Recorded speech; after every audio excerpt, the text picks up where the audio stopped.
Okay, welcome to the MSU Turf Team Update. My name is Kevin Frank. Once again, this week we have Dr. Jeff Andresen with us to provide the weather forecast. So, Jeff, you know the drill. Take it away. Thank you, and good afternoon. I'll just go ahead and share my screen here and start with an image that is becoming very, very common across the state, and that is lawns, which only a few weeks ago were growing so rapidly, almost you literally had to go out on a several day basis to mow. Now have turned more dormant, or certainly slowed down, and that'll be part of the theme we address here today.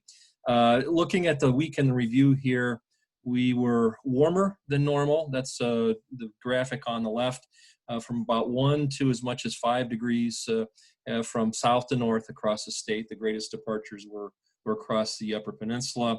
Maybe more importantly, though, this week, the moisture issue. For many areas, it was, not wet enough. You can see the precipitation. This is through this morning, the 23rd, and it does account for, include last night's precipitation. But the vast majority of this, for much of it, was over the last couple days. And you can see in green here, that's a half an inch or better. You can see a lot of northern lower Michigan and virtually all of upper Michigan did see rain higher than that. Central Upper Peninsula was the winner in terms of the rainfall totals, with many cases over 2 inches reported here. So that was clearly the heaviest rain.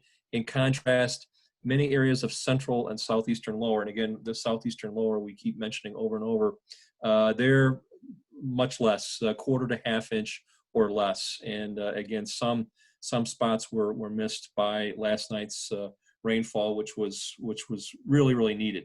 And I'll talk more about that and when the next chances for rain are coming here, or how soon that will be. Degree day totals for the season beginning March 1. Given a warmer than normal week, we have picked up a couple of days, and it depends on where you are. The southern part of the state now, most areas very close to or a couple of days ahead of normal. That's the sort of the yellowish and the reds. And then the blues are a couple days behind. So we're overall, there's some variability. The lakeshore areas are a little bit further ahead than other areas, but in general, we're fairly close to the long-term climatological normals. We seem to be going up and down. Remember, the week before that was colder than normal. Last week was warmer than normal. So it compensates or averages out a little bit, but we're still just pretty close to where we should be, at least what the climatology says.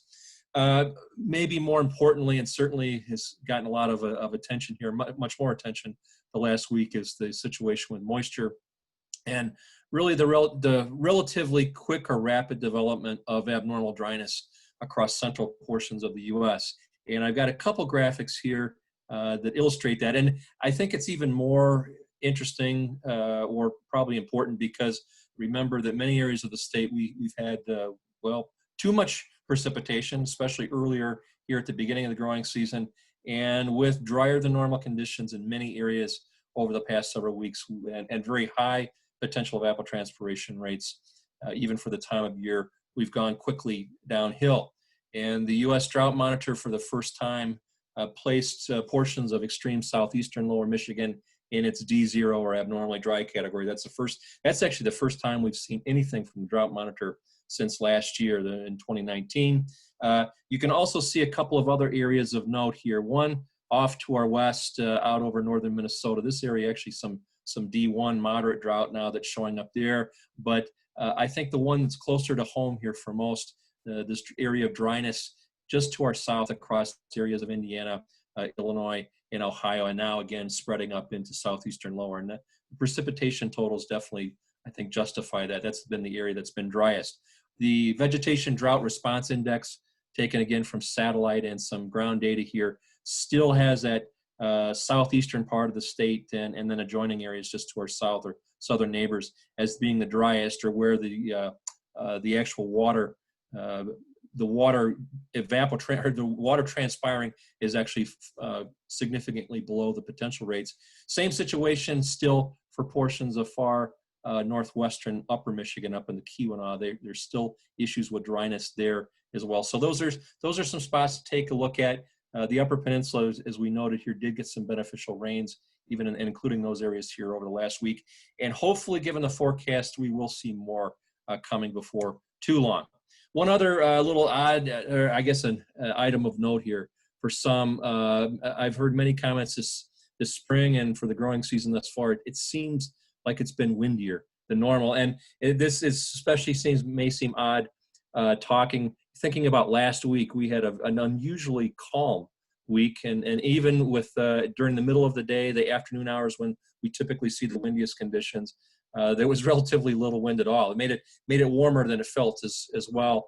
But if you actually do the statistics, and what you're seeing here is a map looking at the months of March, April, and May added up together, anywhere you see a blue or a blue-green color, it indicates that our near-surface winds have been stronger than they typically are for this time of the year. So there's actually numbers to back that up, and the perception is real in this case. There are a couple of areas in Michigan where that's not the case, but much of Michigan and much of the Great Lakes region and much of the upper Midwest has been windier than normal. The reason behind this probably has to do with that amplified jet stream pattern that we've talked about many times so far this growing season, and pressure differences on the surface, of course, are what lead to those winds. So if it seemed windier than normal, it actually has been. And we're going to be going back to that after a relatively calm week. We've got plenty of wind here to speak of over the next several days.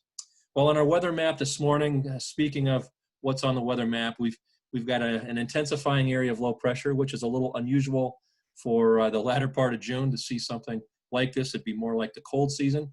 That's up here in the northeastern part of the lower peninsula and moving off to the north and east. It's dragged a cold front through overnight last night. That's the feature that set off our rainfall last evening across much of lower Michigan and overnight. And actually, there's still some showers down here in the lower left.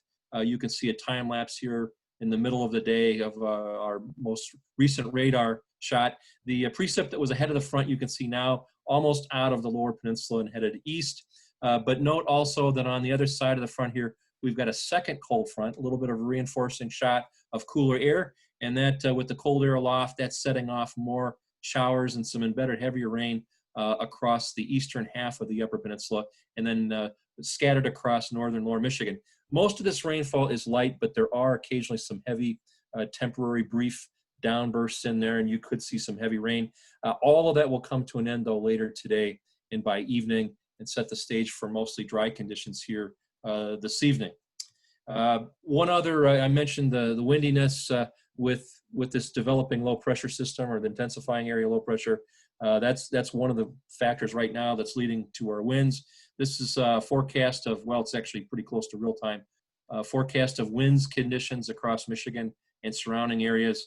And the way to read these little wind barbs here, the direction, this is the direction the wind is coming from, the arrow points in, and then the barbs, the long barbs are 10 knots, and then 1 knot is 1.15 miles per hour. So it's a little bit than a mile per hour. The short ones are 5. So you just add those up. And what you can see here is that it's there's going to be quite a bit of windiness across the state, both today, on Tuesday, also the case on Wednesday, and probably Thursday as well, especially during the daytime hours when the lower atmosphere is all mixed up. We'll even have wind at night for, again, a change of pace. But looking at westerly, northwesterly winds, 15 to 25 miles per hour with some higher gusts for the next couple of days. So back to a little bit of a taste of where we were for much of, well, it seemed like a lot of May and early June. By tomorrow morning at 8 o'clock, that low pressure moves up here. You can see all the way up into western Quebec. That secondary cold front has passed south across the state. And because of cold air aloft behind this weather system, we will see a couple of isolated showers, but nothing widespread. And the vast majority of areas, locations will remain dry for tomorrow. Same, almost an identical carbon copy forecast then for Thursday before this system moves off and to the east. We're looking at primarily dry and cool conditions. Notice that temperatures, and you've already noticed that here today, a full 10 to 15 degrees cooler than where they were yesterday, and they'll be even cooler than that tomorrow. By Thursday morning at 8 o'clock, high pressure across the region. Still a couple of isolated showers are possible, but Most areas will remain dry. A little bit more in the way of sunshine probably on Thursday than there has been, but we will see variably cloudy conditions for much of the next 48 to 72 hours. And then temperatures over the next few days will be below normal, back to below normal. Highs from the mid and upper 60s in the north to the mid 70s or so across the south. So again, significantly cooler than what it's been like for the last several days, and also a few degrees below normal. Low temperatures generally from the upper 40s to the mid 50s. We will see warming by the end of the week, back to near normal levels on Friday, and then back to above normal levels here this weekend. So our highs, probably look for those to be back up above 80 in much of the state by Saturday and continuing Sunday, and probably beyond that. In terms of precipitation, after today, the next significant chance for precip coming on later on the day on Friday, and then better chance on Saturday, continuing possibly into Sunday. And right now, the system that we're watching, you can see it on the weather map here. Again, the forecast for Thursday out here in the Northern Rockies. This one should have Gulf of Mexico moisture available to it. Right now, most of the model guidance is pretty bullish on precip totals. And so for much of the state, we will be looking at least a half an inch or better. Even in southern parts of the state, even more than that. Here's the forecast precip totals for the upcoming week through the 30th, again, next Tuesday morning. And you can see much of the state is, as I mentioned, 1/2 to 1 inch. Some totals even possible of 1.5 inches in the south. The vast majority of this is the event I talked about here, again, late Friday through Saturday into early Sunday. So right now, it's looking like that's the next best chance. Well, it will be the next best chance for any widespread precip. And in the state, the farther south you are, the greater the likelihood that we will see rainfall. And again, that's some of the area that needs the precipitation the most right now. But it's also looking in the medium range forecast time frame that we are moving into a little bit more active weather pattern. On the upper air here, you can see a big ridge over the Great Lakes region, and that always leads to above normal mean temperatures, and that's what our forecast is here. I would note that this is a 6 to 10 day outlook for the 28th through the 2nd of July. 8 to 14 day time frame. The forecast is almost identical to this, and it also indicates warmer than normal mean temperatures and normal to above normal precipitation totals. It's expected to be an active storm track here with this trough out in the western U.S. So we should have, again, areas of low pressure and frontal boundaries moving from southwest to northeast across the region. That should give us more frequent chances for precipitation than what we've seen here recently. So again, some idea or hope that our moisture situation will be a little bit better than it has been over the last couple weeks. Finally, we have some new long lead outlooks from NOAA's Climate Prediction Center. And I'll start by just noting that we have been in an El Nino Southern Oscillation neutral phase, which neither La Nina or El Nino. So it's sort of in the middle. We don't see much of an impact here with our weather and climate really in any season in the Great Lakes region. But down here below the graphic time lapse, this is April through last week. These are sea surface temperature anomalies. You can see right along the equator here across the eastern equatorial Pacific, the formation of some cooler than normal water. And that cooler than normal water, that little tongue there, that's one of the hallmark signatures of a La Nina event, the cool episode of the cool phase of El Nino Southern Oscillation, or ENSO. Again, El Nino is the warm phase. But it's looking right now like our latest outlook is suggesting the possibility of maybe a La Nina event late this year, maybe this fall into this winter. But right now, other than that, it's not really playing a role at all in our outlooks. And most of what I'm going to show you right now, the long lead outlook, this is based primarily on numerical forecast guidance, which is, it's limited, the information it gives us for the long term. It's also based on long-term trends. But put together collectively for the month of July here, you can see that warmer than normal temperatures are expected, or certainly that's the highest odds of any weather type that we'll see for temperatures above normal temperatures across all the lower 48, including Michigan and the Great Lakes. For the precipitation forecast in the upper right, we're in the equal chances, which means no direction, either below, near, or above normal for precipitation. And then for the new or the revised July through September 3-month period, once again, we're in the warmer than normal category. We've been there for some time, for several months.